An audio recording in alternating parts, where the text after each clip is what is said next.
Magandang umaga, mga kaigan, binugbog ang isang construction worker sa barangay Old Balara sa Quezon City na inirereklamo ng panggagahasa sa dalagitang nililigawan umano niya. At narito ang unang balita ni James Agustin. Pwede lang patayin siya. Paglalaban ko yung anak ko kahit sa kamatayan. Napaiyak sa galit ang nanay ng 14 anyos na grade 7 student na ginahasa ng construction worker sa isang sagingan sa barangay Old Balara, Quezon City kagabi.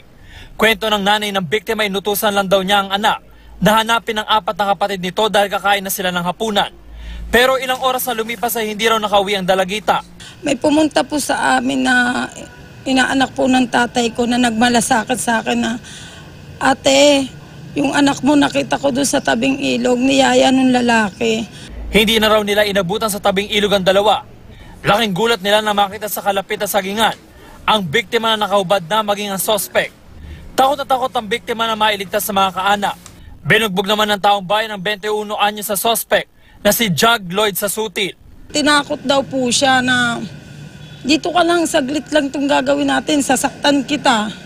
Sabi niya, syempre, yung anak ko na yun takot yun pag sinabi mo Nasa kustodiya na ng QCPD Station 6 ang suspect na umamin sa nagawa niyang krimen. Naisip ko talaga yun na gagalawin ko talaga siya.